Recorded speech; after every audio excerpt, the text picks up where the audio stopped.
I let AI predict who would win World War III. In this video, we break down, first, the triggers, how the war will begin, then, which nations will crumble or survive, and finally, the AI's verdict on who wins. Before we get into the chat, don't forget to like and subscribe if you want more in-depth AI breakdowns of real-world events that the media won't give you. So here's the first thing I asked AI.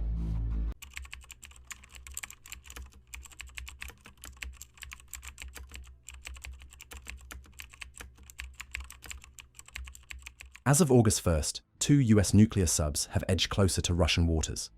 The reason? Dmitry Medvedev, ex-Russian president and master of nuclear provocation, just reminded the world Russia can still erase continents. Trump, never one to back down, answered with his own show of force, submarines deployed like poker chips tossed onto the table. AI calls this a commitment trap, a deadly game where each side raises the stakes just enough to look strong, but not enough, at least in their minds, to start a war. But here's what the headlines won't tell you. In nuclear diplomacy, perception is reality. And that's what makes it so dangerous for anyone watching global power shifts. One misunderstood move, one signal read the wrong way, and the posturing game turns into a hair-trigger countdown. It's happened before. In 1983, Soviet radar falsely showed incoming US missiles. The world came within minutes of nuclear war, saved only because one officer, Stanislav Petrov, decided it looked wrong and held back. The AI's prediction isn't just based on historical data, it's informed by an analysis of human psychology and political brinkmanship. The scary part? Both sides might genuinely believe they're still just playing a game, right up until the moment they aren't. AI warns the fragile balance is likely to snap, not from a deliberate attack, but from miscommunication, ego, or a single human mistake. Once that red line is crossed, there's no rewind. AI calls this the quickest path to Armageddon, and history's near misses show why. If a glitch almost ended the world in 1983, what happens now, when AI-driven weapon systems react faster than humans can? So next time you casually scroll past news of naval movements or diplomatic statements, pause a moment. That seemingly minor headline might just be the start of World War III.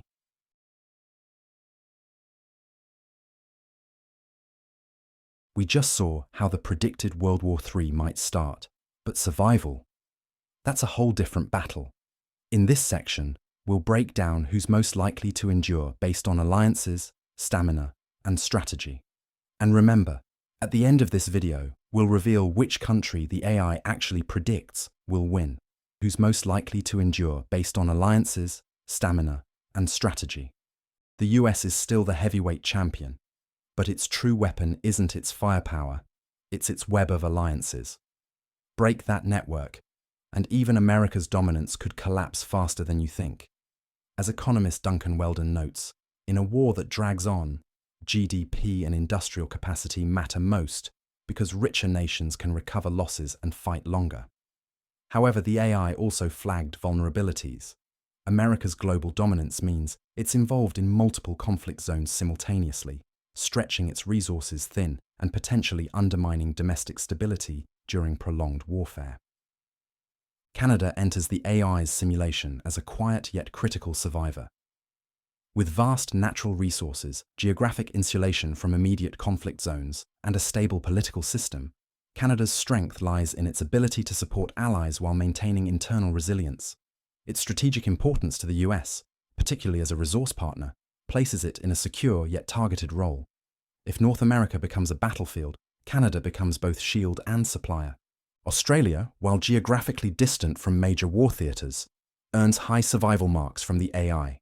Its key advantage? Isolation. Surrounded by ocean and shielded from Northern Hemisphere flashpoints, Australia could function as a safe logistics hub for Western allies. However, proximity to China and dependency on maritime trade routes make naval defence critical. If alliances hold and supply chains stay open, Australia could be a stabilising force in a collapsing world order. New Zealand, much like Switzerland, thrives in the AI's model through strategic neutrality and self-reliance. It possesses geographic isolation, political stability, and a strong agricultural base. While it lacks major military power, That very absence makes it less of a target. The AI flags New Zealand as one of the few nations with the potential to opt out of direct conflict, a rare luxury in a world consumed by war. The United Kingdom, while historically influential and still possessing a capable military and nuclear deterrent, appears in the AI's analysis as a nation at risk of rapid decline in a prolonged global conflict. Its economy relies on imported energy, food, and vital goods, making it dangerously exposed if supply lines break. Militarily, its global commitments far exceed its domestic production capacity, meaning sustained warfare would quickly strain its resources. Political fractures between England, Scotland, Wales, and Northern Ireland give enemies ready-made pressure points, while close alignment with the US and NATO would initially bolster its position. Any wavering in American support could see Britain's strategic security unravel far faster than many expect. The European Union, though economically powerful, faces significant internal divisions and defence weaknesses. The AI highlights Europe's dependency on NATO, primarily US, defence mechanisms. In the event of global conflict, Europe's survival would heavily depend on unity and decisive action. If the continent splinters internally, individual European nations could quickly shift from stable to vulnerable, particularly those on the Eastern Front like Poland or the Baltic states. The overarching takeaway from AI: no single country, regardless of its power, is entirely secure. Dominance or collapse hinges on a delicate web of alliances, economic resilience, and strategic decision-making. One wrong step, one broken alliance, and today's power player might be tomorrow's fallen empire.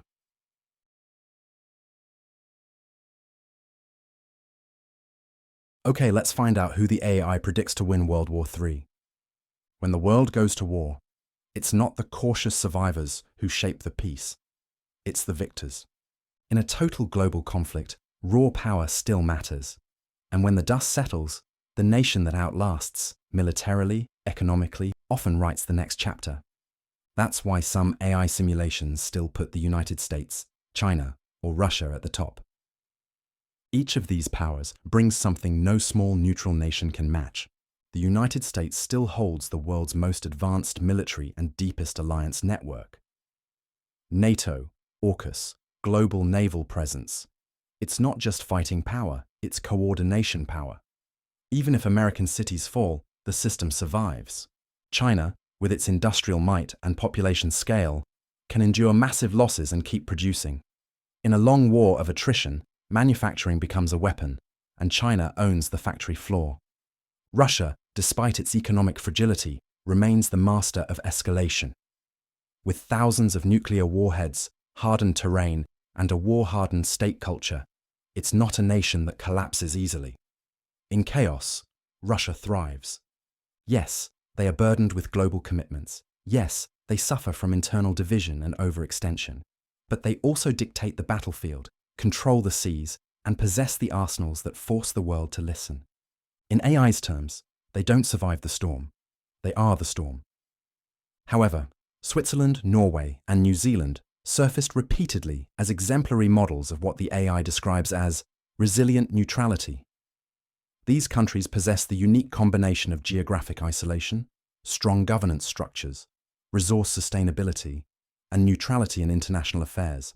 Their relatively smaller sizes and military capabilities are paradoxically advantageous, enabling flexibility and quicker adaptability in rapidly shifting global dynamics. But why not the United States, China, or Russia?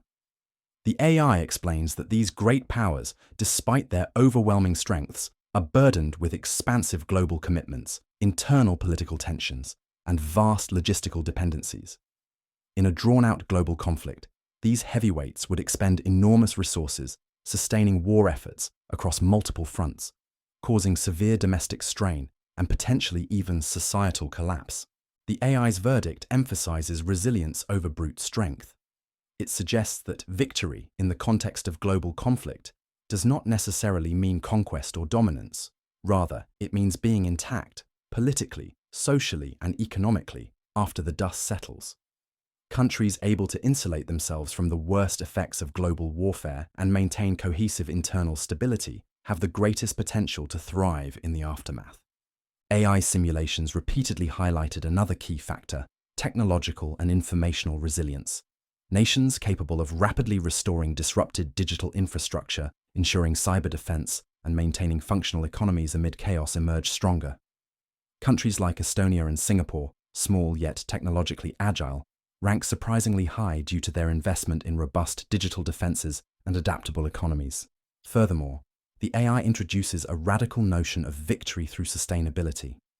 Countries investing heavily in renewable resources, self-sufficient agriculture, and energy independence possess a critical advantage. As global trade routes collapse under wartime pressure, nations that can sustain themselves independently are significantly better positioned to emerge from conflict in a position of strength. In this scenario, the AI firmly rejects the traditional view of victory through military conquest. Instead, it crowns countries capable of navigating chaos through smart policy, resource autonomy, technological agility, and diplomatic neutrality as the true victors. This surprising perspective challenges conventional narratives around global conflict and reshapes our understanding of what real victory might look like in an increasingly interconnected yet dangerously fragile world. So, who actually wins? The AI says it depends. It turns out there are two possible scenarios depending on how the war unfolds. Outcome 1 is if the world descends into total war, then brute force does matter. In this version, the United States has the edge. Its global alliances, its unmatched navy, its ability to project power across every continent. Even if American cities fall, its military-industrial machine could keep the system alive, long enough to dictate the terms of peace. But what if the war drags on, burns out, and the world's great powers collapse under their own weight? That's where New Zealand rises, not through domination, but through survival. Isolated, self-reliant, politically stable, unentangled in global blame. In this world, the victor isn't the loudest. It's the one still standing when the noise ends.